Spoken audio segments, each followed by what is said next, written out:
이제 인건비 할 차례입니다. 이 부분이 진짜 중요합니다.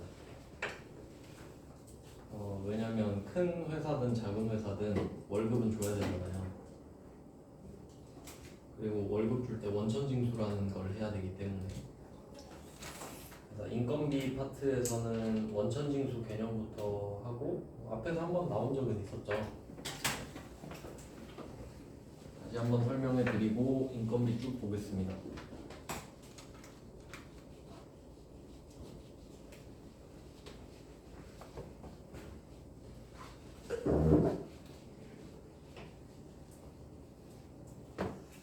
보통 회계하면은 그 세법이랑 뗄 수가 없거든요. 왜 그렇게 되냐면, 회계라는 것 자체가, 그러니까 재무회계라는 것 자체가 돈이 들어오고 나가는 걸 적는 거란 말이죠.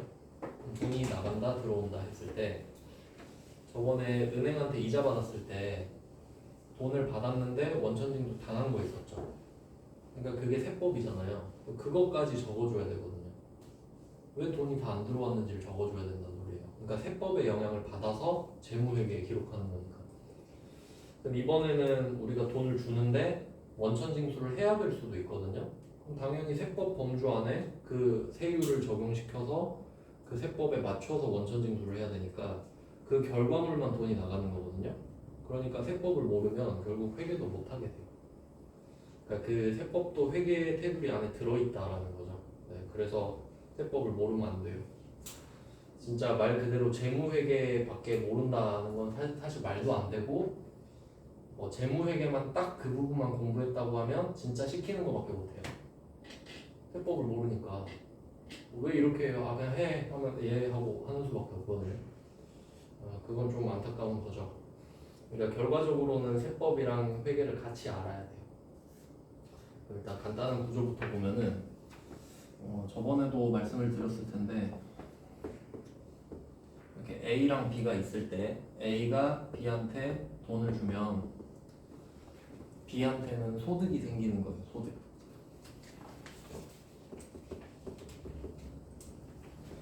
그러면 소득이 생기면 세금을 내는 게 일반적인 거죠.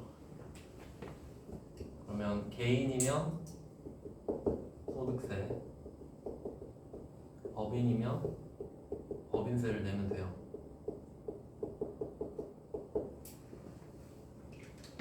이런 상황이고요. 그리고 이 상황을 지금 국세청이 보고 있어요. 국세청은 국세를 걷는 관청이죠. 그래서 국세청 산하 기관이 세무서예요. 세무서. 저기 앞에 광주 세무서 있죠.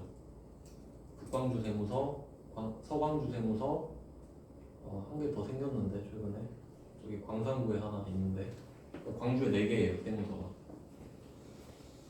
그러면 국세청이 이걸 보고 있을 때, 그러면 A가 B한테 돈을 줄 때 B가 법인이면 국세청은 별로 걱정을 안 해요. 지가 알아서 법인세 내겠지. 그럼 B가 법인이면 돈을 다 주고 그 돈에 대해서 B가 세금을 내게 돼 있어요. 근데 문제는 B가 개인일 때, 개인은 세법을 모른다고 간주를 합니다. 왜냐면 우리도 세법 안 배우면 전혀 모르잖아요. 그래서 이때 B가 개인일 때는 국세청이 A한테 말을 해놔요. 쟤 세법 모른다. 그러니까 네가 B한테 준 돈에 대한 세금을 네가 직접 계산을 해서 그 세금은 빼고 줘라. 주지 마라 이 말이죠, 세금분은. 그러면 개인은 그 돈을 다 써도 세금에 대한 걱정은 국세청이 안 해도 돼요. 이미 그 세금은 A가 확보해놨기 때문에 그 세금을 국세청에 쏴주면 돼요. 이게 원천징수. 원천징수를 해서 납세를 하는 거죠. 그래서 지금 이 A를 원천징수 의무자라고 하거든요. 그래서 이렇게 내주면 돼요. 그러니까 법인은 모든 금액을 다 받아서 국세청한테 지가 내는 거고요. 개인은 A가 떼놓고 A가 내줘요. 그러니까 보통 이제 A가 회사, B가 직원. 그럼 B는 직원이고 직원은 세법을 모른다고 간주하니까 그냥 세금을 떼고, 그래서 세금 떼고 받는 게 세후잖아요. 세전 세후 있죠. 그 차이가 세금 때문이죠. 그걸 원천징수를 하니까 그래요. 그 정도 원리예요. 근데 우리는 지금 회사고 직원한테 월급 주고 있는 거거든요. 그러니까 원천징수를 해야 돼. 이게 원칙이에요. 근데 그럼 법인한테 돈 줄 때는 원천징수 안 한다 그랬잖아요. 근데 딱 하나 예외가 있는데 이자. 말씀은 드렸었어요. 그러니까 그런 원리대로라면 우리가 법인이잖아요. 그럼 상대가 누구든 간에 나한테 돈을 주면 원천징수를 하면 안 되잖아요. 근데 은행은 했었죠. 예외라 그래요. 이자는. 그 정도. 그러니까 우리가 원천징수를 당하는 문제는 은행 이자 받을 때밖에 안 나오는 거예요. 거짓말을 할 수는 없으니까. 뭐 그렇게 정리가 되고요. 인건비 한번 줘볼게요.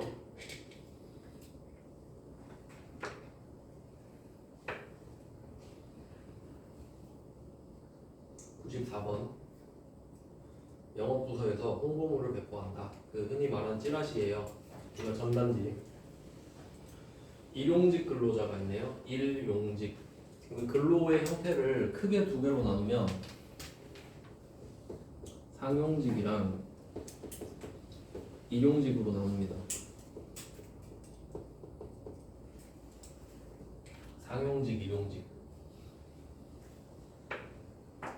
상용직은 항상 사용하는 직원이란 소리예요. 항상, 계속. 일용직은 한 번, 1회 사용하는 직원이다. 이런 느낌이죠. 그러면 보통 우리가 쓰는 말 중에 뭐 정규직, 비정규직 이런 말 있잖아요. 정규직, 계약직, 뭐 무기계약직. 일단 정규직은 상용직 맞겠죠. 계속 쓸 작정이니까. 그럼 계약직은 만약에 1년 계약직이 있어요. 그럼 1년 계약을 하면 1년 동안 계속 쓰죠. 그러니까 계약직도 상용직은 맞아요. 정해진 기간 동안 항상 쓰니까.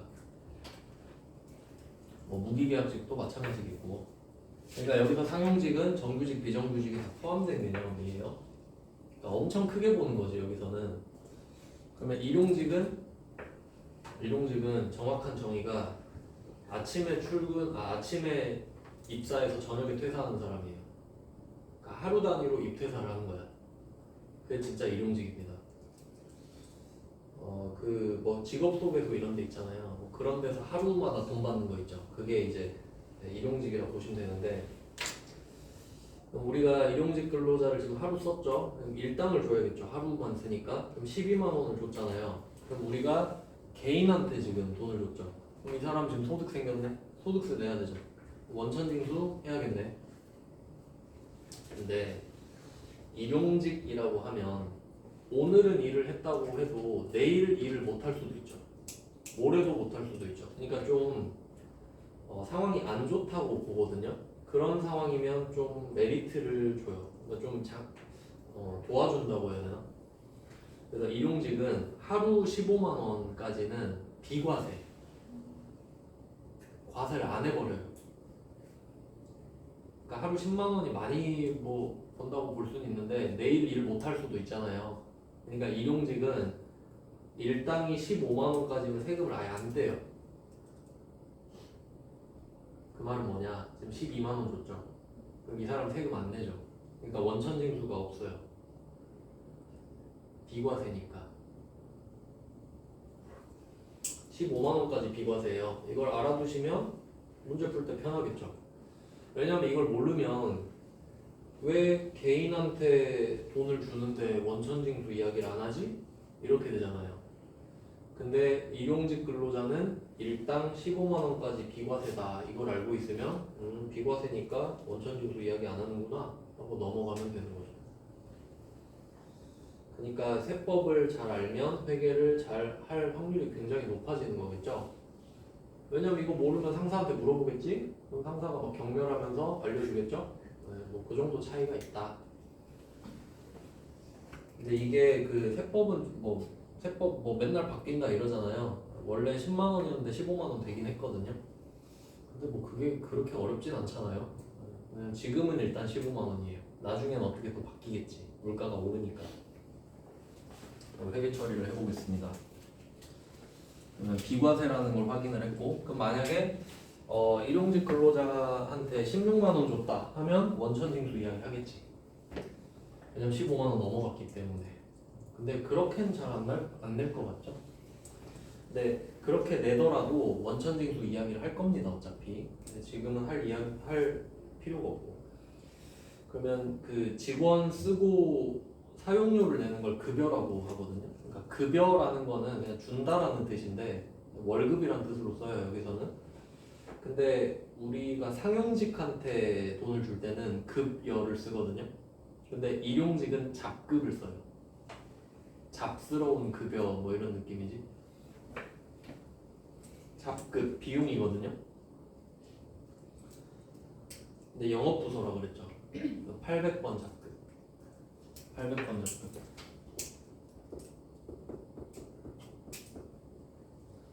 800번 잡급 12만 원. 현금 12만 원.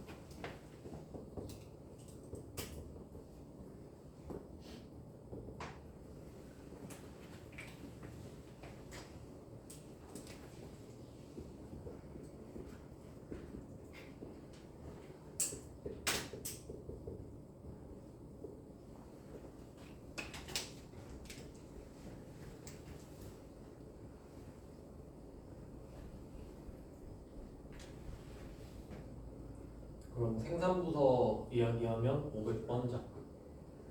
15만 원 비과세는 이건 그 또 세법이 섞이면 헷갈리는 게 뭐냐면 세법은 돈만 보는 거고요. 회계는 목적을 보는 거죠. 그러니까 이게 생산부서에서 12만 원을 주면 금액은 똑같죠.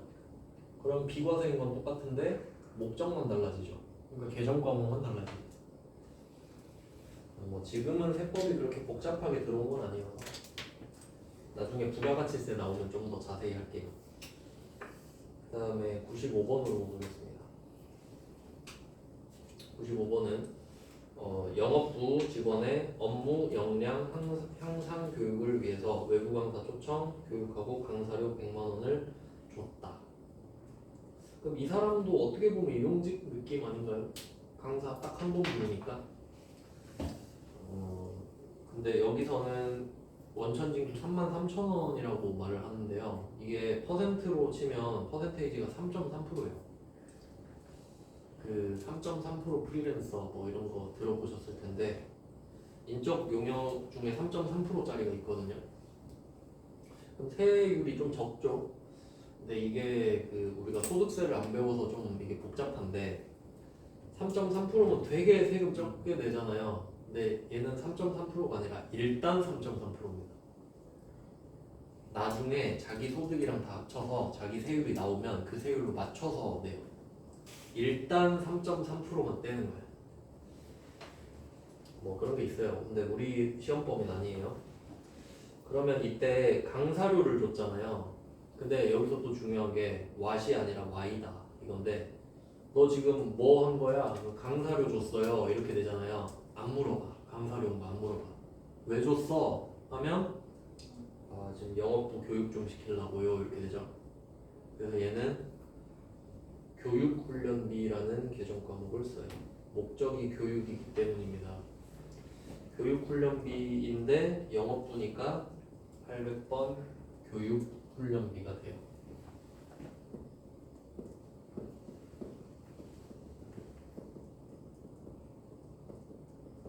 교육훈련비 100만 원.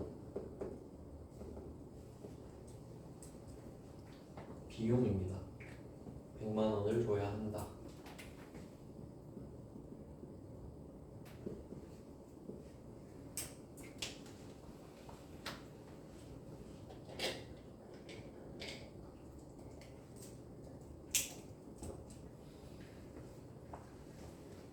근데 100만 원 중에 3.3%는 떼고 줘야 되죠. 그럼 3.3% 안 줄 거거든요. 그럼 33,000원은 뭐냐? 예수금. 미리 받아놨다. 미리 받아놨다. 왜? 내려고. 그래서 대변에 예수금 해서 33,000원을 떼고 주니까 33,000원 안 주는 거거든요. 근데 이 33,000원의 정체가 뭐냐? 국세청에 낼 거예요. 내려고 걷었죠. 그럼 안 줬지만 결국 나갈 돈이네. 부채.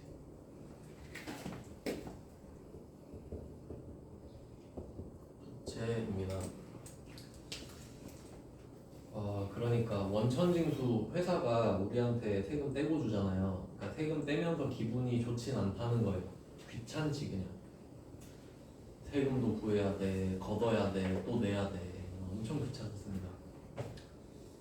그러면 나머지 금액만 보통 예금으로 주는 거죠.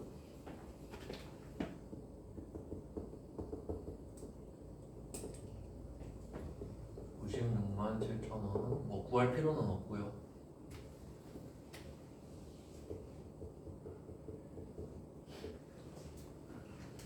그래서 강사료는 약간 일용직이랑 비슷한데 그 방금 풀었던 94랑 95를 비교하면 94는 일용직 근로자를 썼다에 포커스가 맞춰져 있고 95번은 교육을 했다에 포커스가 맞춰져 있습니다. 뭐 그 정도 차이지. 근데 이거는 뭐 딱히 정해진 게 없는 게 그냥 회사 방침에 따라 다르겠죠. 그러니까 꼭 이럴 때는 이런 계정 과목을 써야 된다가 아니라 그냥 회사마다 다른 거예요. 그러니까 내 사수가 답이야. 그냥 하던 대로 하라고 하는 대로 해야죠 뭐. 근데 어느 정도 매뉴얼은 있다 이거죠. 그러니까 너무 첨예하게 대립을 하면은 그냥 내 사수 말이 맞아요. 네, 그 정도고. 그다음에 96번. 이번에는 이자를 주네요. 근데 지금 세 번째 상황이 나왔는데 셋 다 내가 돈을 주는 상황이에요. 잡급을 주든 강사료를 주든 이자를 주든. 그러면 지금 96번은 이자 비용을 주는 겁니다. 그래서 아까 그 차 할부 때 나왔는데 원금은 부채의 감소고 이자는 비용이었죠. 근데 지금 원금 이야기 안 하잖아요. 이자만 인식하는 거예요. 그래서 일단 이자 비용 50만 원을 인식을 해요.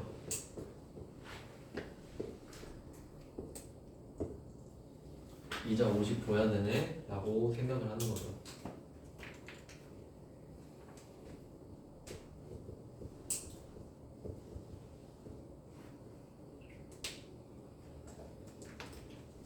근데 또 생각해보니까 상대방이 개인이에요. 그러니까 좀 이제 강조를 하는 이유를 아시겠죠? 그러니까 원천징수 개념 아니야 물어보는 거지. 법인이 아니라 개인이다 이러고 있잖아요. 그러면 이때 50만 원을 하는데 또 13만 7,500원 이렇게 돼 있는데 이거는 아까 그 앞에서도 이자 나왔었거든요. 잠깐 보고 볼까요? 사실 그냥 넘어가도 상관은 없는데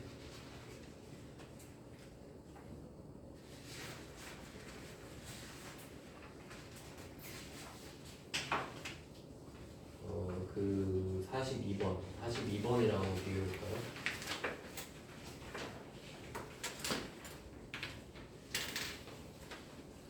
96번에는 42번이라고 써놓을게요.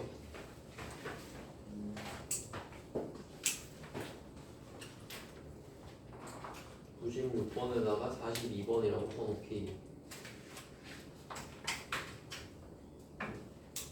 그러면 그 42번은 안 보셔도 돼요. 42번에는 똑같이 50만 원이었는데 15.4%였어요. 써있어요. 15.4%라고 했어요. 7만 7천 원이었거든요. 맞죠? 확인했죠? 그 다음에 96번으로 오는 거예요. 근데 똑같이 50만 원이죠. 근데 왜 13만 7,500원이지?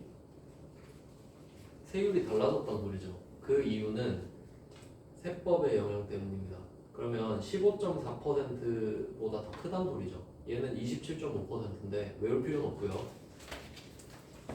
그러니까 이게 그 법인세 쪽으로 보면은 그 법인이 벌어들이는 소득에 대해서는 법인세를 내거든요. 근데 이게 항목마다 달라요. 최종 세율은 정해져 있는데 여러분이 아직 잘 모르시니까 그냥 항목마다 다르다고 생각을 하면 이자가 두 개로 나눠져요. 그래서 15.4%랑 27.5% 이렇게 나눠지는데 이렇게 나온 이유는 그 15.4%는 14랑 1.4고요. 14랑 1.4. 밑에는 25랑 2.5예요.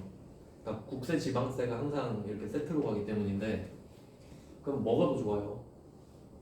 15.4%가 더 좋잖아요. 그러니까 이거는 내가 돈을 빌려주는 게 본업일 때 은행은 돈 빌려주는 게 본업이죠. 그러면 은행이 이자로 돈을 벌면 그 돈에 대해서 15.4%를 내는 거예요. 왜냐면 저 돈 빌려주고 돈 벌게요 라고 신고를 한 애잖아요, 은행은. 근데 우리 제조업이죠. 그리고 개인이네. 그러면 이때 본업이 이자를 받는 게 아니면 세금을 많이 빼가요. 그러니까 너는 돈 빌려주는 애도 아닌데 왜 돈 빌려주고 있어? 이런 느낌이지. 하지 말란 소리예요. 근데 세금 많이 뗄 거면 하든가 이런 느낌이지. 그러니까 세율을 높여서 제재하는 느낌이거든요. 뭐 그런 게 있다는 거지. 그러니까 본업이면 핸디캡을 덜 받는 거고 본업이 아니면 많이 떼간다 이 정도만 아시면 돼요. 그냥 그 정도 느낌으로 볼게요. 아무도 안 궁금하셨던 것 같긴 한데 혹시 궁금할 수도 있으니까. 그래서 27.5% 맞을 거예요. 대입해보면. 근데 여기선 금액이 중요한 게 아니에요. 어차피 알려주잖아요.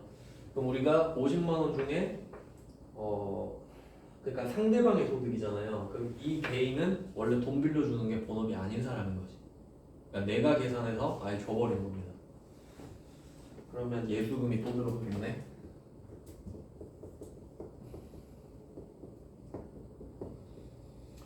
13만 7,500원. 그다음에 현금. 이런 건 진짜 그냥 구하지 마시고.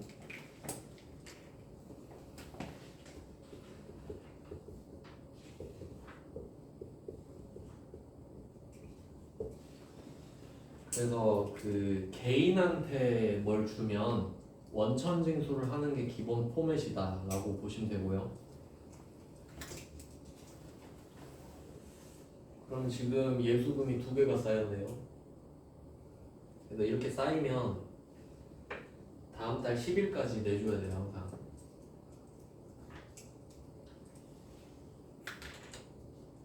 그럼 지금 세 가지 상황을 봤죠. 일용직 근로자도 줘봤고, 강사도 한번 줘봤고, 그 다음에 이자도 한번 갚아봤고. 근데 상대가 다 개인이었어, 지금까지. 그래서 원천징수 이슈가 나왔다. 근데 비과세는 예수금이 0인 건 거죠. 아예 안 나오는 게 아니라 비과세니까 과세를 하지 않는다. 자, 이제 몸풀기는 어느 정도 끝났고요. 이제 본 게임입니다. 97번이.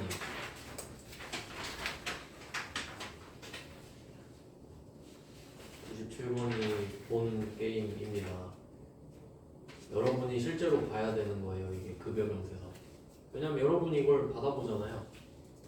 근데 주는 사람도 이걸 보고 원천징수를 한다는 소리죠. 그러면 지금까지는 좀 이제 다른데 엄청 복잡해요.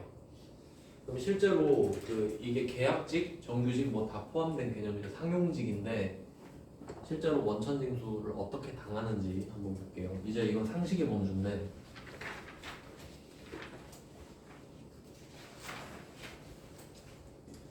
여러분 월급 받을 때 돈 떼이잖아요. 왜 떼이는지, 얼마나 떼이는지 궁금해야죠. 내 돈인데. 그리고 이게 떼이면 어떻게 되는지까지.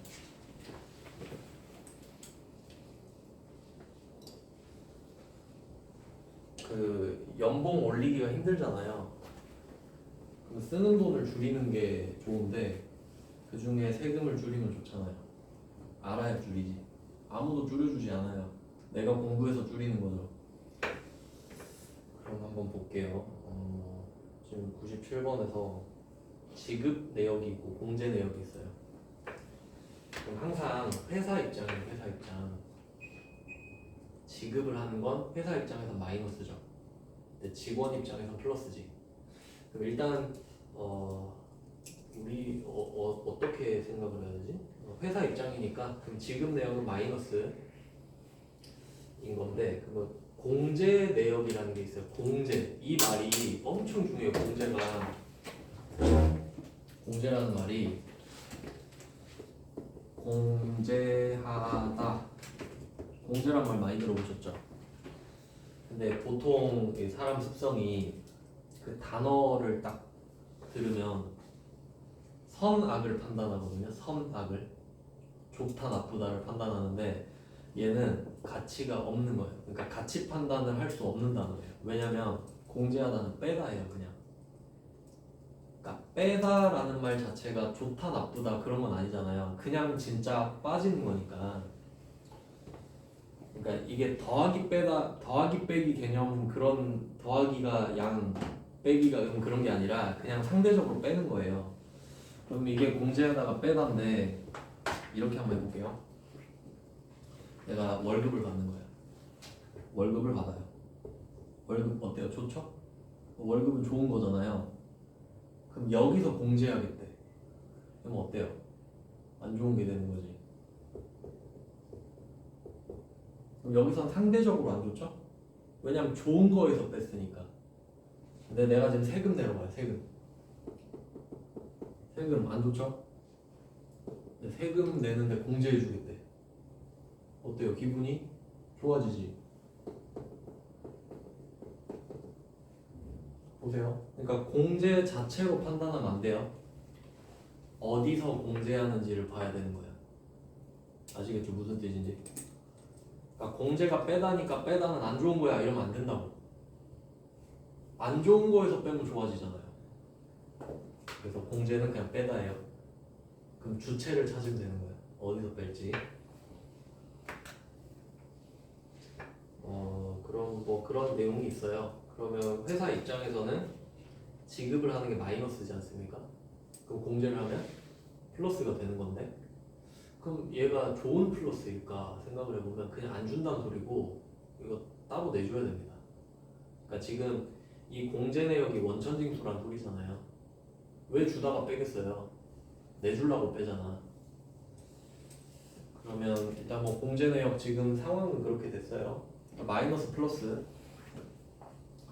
그러니까 회사 입장에서는 지급 내역이 마이너스고 공제 내역이 플러스인 거잖아요. 근데 우리 입장은 어때요?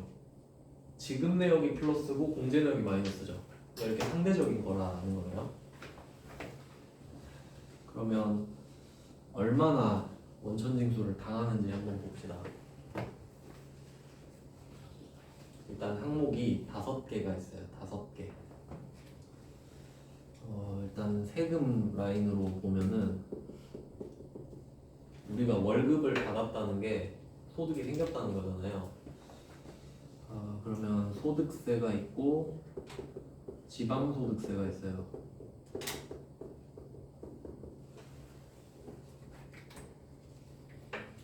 여러분은 소속이 2개이기 때문입니다. 대한민국 국민, 광주광역시민.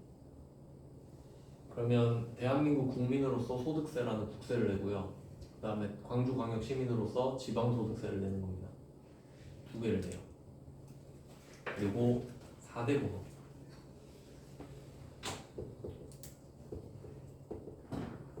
4대 보험은 준조세라 그래요. 그러니까 조세가 세금이거든요. 그럼 준조세는 세금에 준한다 이 말이죠. 반드시 해라 이 말이에요. 4대 보험. 4대 보험 뭐 많이 들어보셨죠? 국민연금.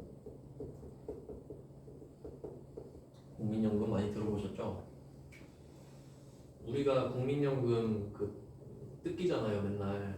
그거 국민연금 기금에 넣으면 걔네들 맨날 주식하고 있다고. 비트코인하고 돈 불려야 되니까. 그러면 이 국민연금은 어떤 느낌이냐면 현재 지금 근로자들한테 월마다 뜯는 거예요. 그럼 그쪽으로 돈이 들어가죠? 그럼 지금 은퇴한 사람들한테 주는 구조거든요. 그러니까 밑에 돌 빼서 위로 괴는 꼴인데 그럼 한번 생각을 해봐요. 우리 밑에 애기들 있죠? 없죠. 그럼 우리 은퇴하면 걔네들 월급에서 떼서 주거든요. 받을 수 있을까? 못 받아요. 우린 못 받아요. 우리는 퍼다 주기만 하고 못 받는 거예요. 국민연금은 기대하시면 안 되고요. 뭐 있지? 의료? 아 맞다, 건강보험료 건보료라고 그러죠. 그래도 이건 혜택을 좀 받죠. 아프면 확실하잖아요. 우리나라는 민영화 안 돼 있기 때문에 의료보험이. 근데 이건 그래도 좀 괜찮다.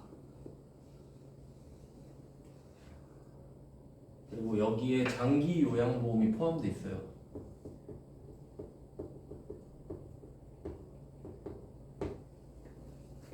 그냥 건보료에 포함된 거라서 건보료 세트라고 보시면 돼요.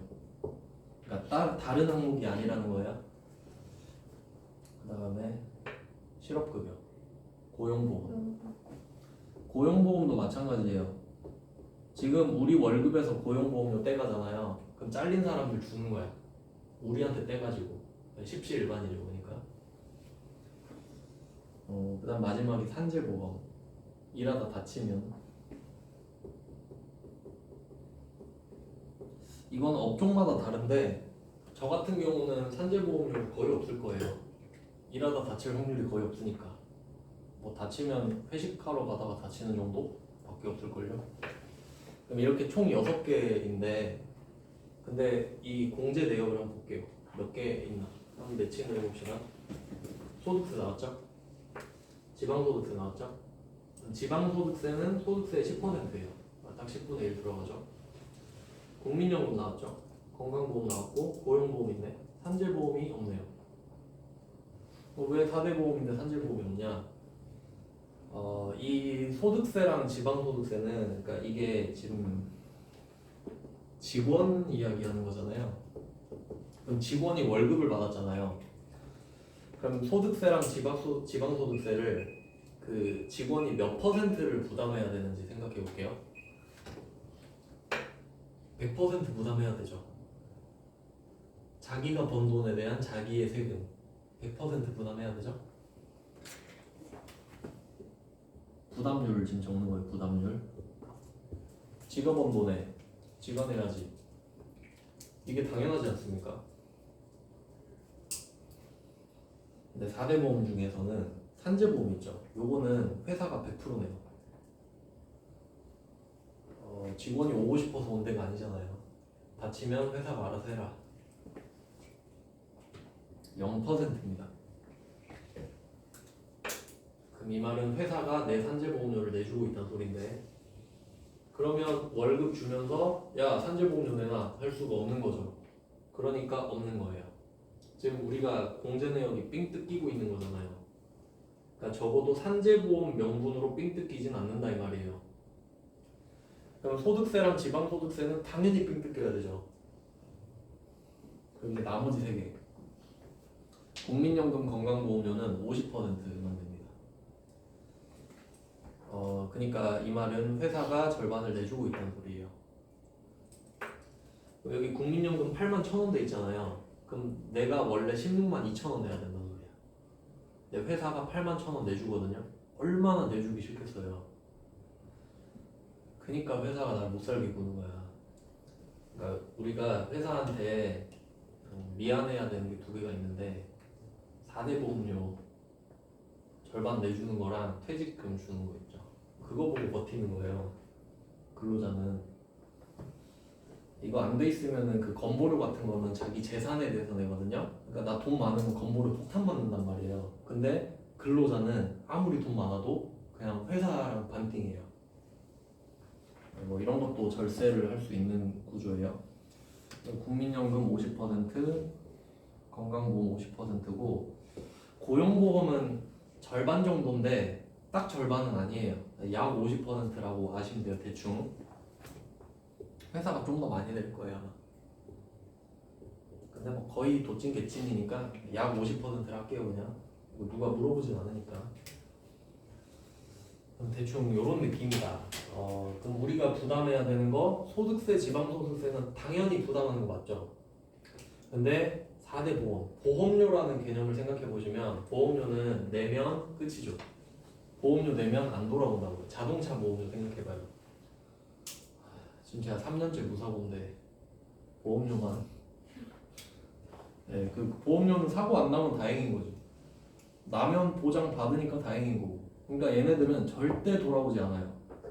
내면 끝이야 그냥. 근데 이거 있죠 위에 세금. 이거는 살릴 수 있어요. 어떻게 살리냐? 연말정산.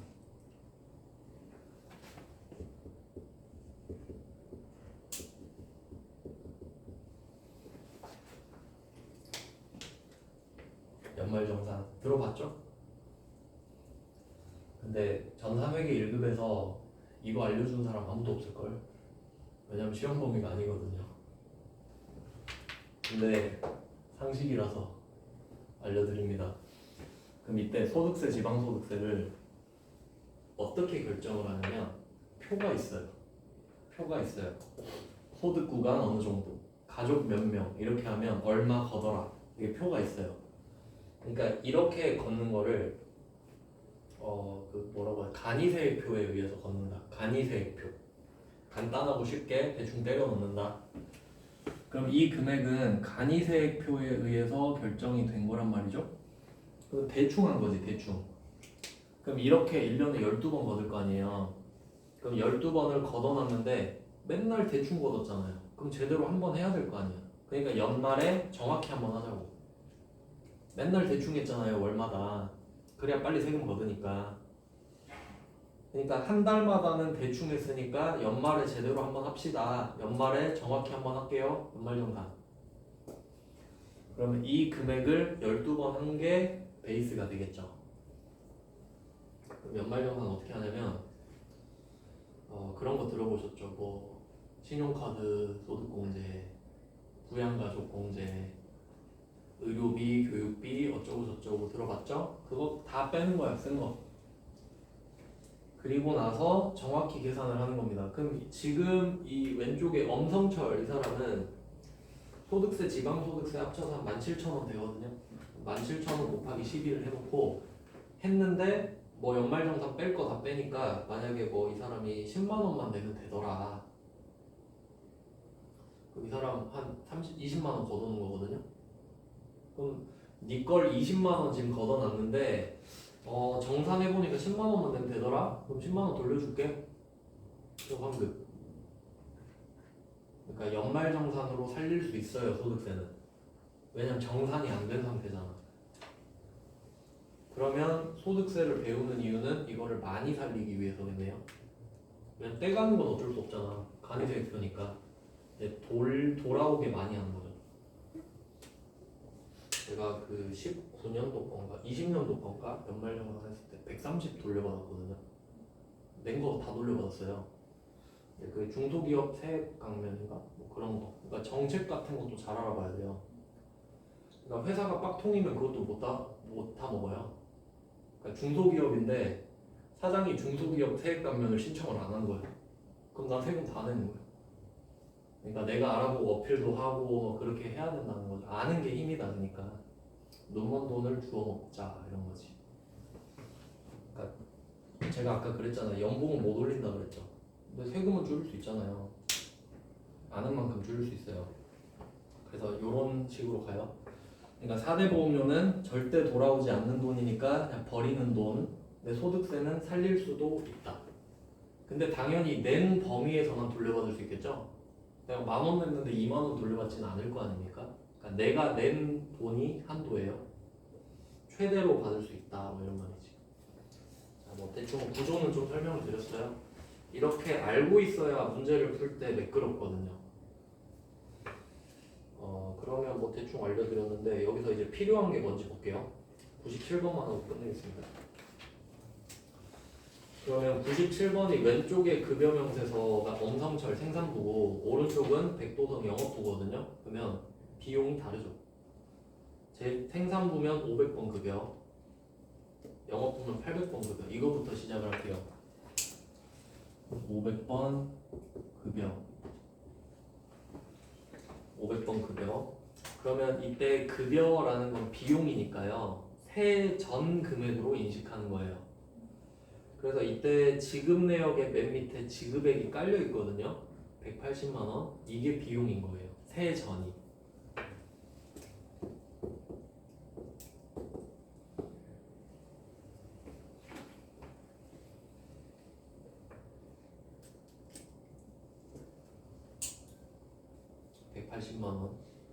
그리고 또 이게 두 가지 관점으로 볼 수 있다 했잖아요. 재무회계랑 세법.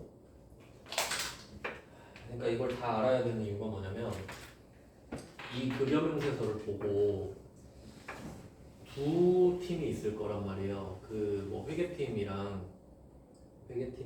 인사팀. 인사팀은 진짜 세금을 결정하는 사람들이고요.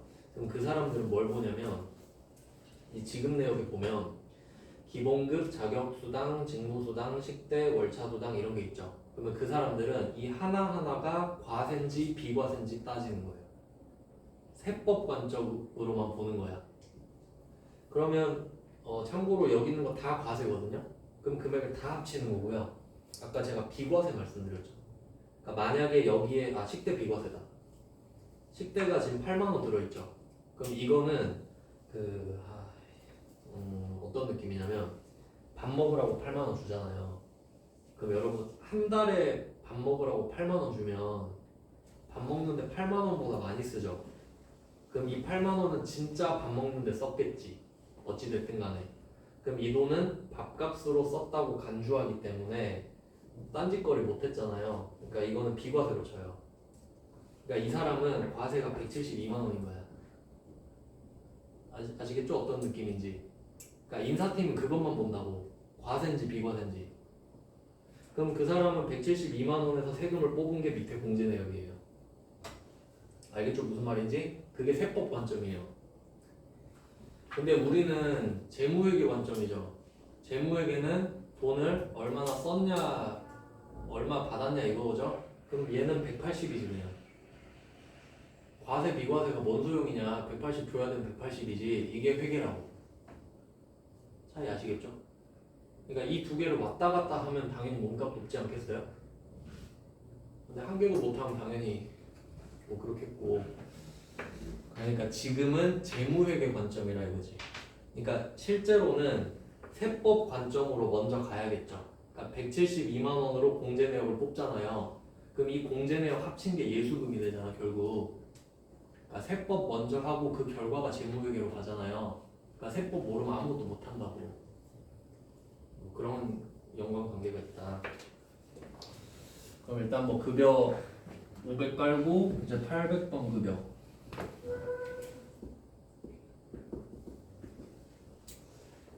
보통 생산직이 더 많이 받죠? 이거 엄청 옛날이라 금액이 적네. 142만 원. 둘 다 비용입니다. 그러니까 여기서 비용은 세전 금액인 거죠. 세전.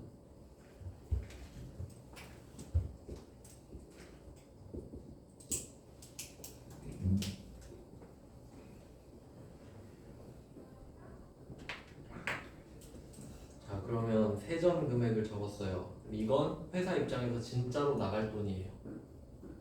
근데 또 생각해보니까 각각 공제 내역이 있어요. 그럼 일단 지금 우리가 쓴 게 180이랑 142만 원 썼잖아요. 그럼 이 두 개는 따로 표시해야 돼요. 이 두 개는 진짜 썼잖아요. 왜냐면 여기서 쓰는 게 몇 개 없어요. 세법이 아니기 때문에.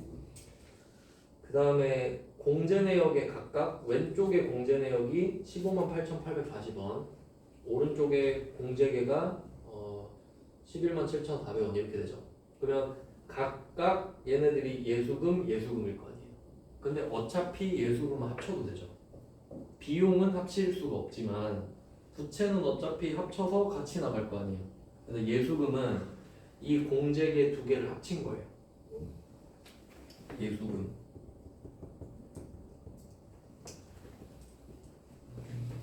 그 두 개를 길게 묶어놓으면 좋겠네요. 158, 840 플러스 117, 400 이렇게 되니까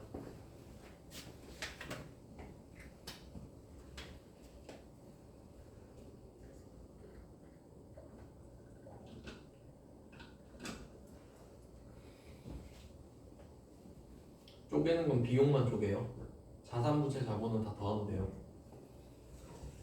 그리고 나머지 금액만 보통예금으로 줬다.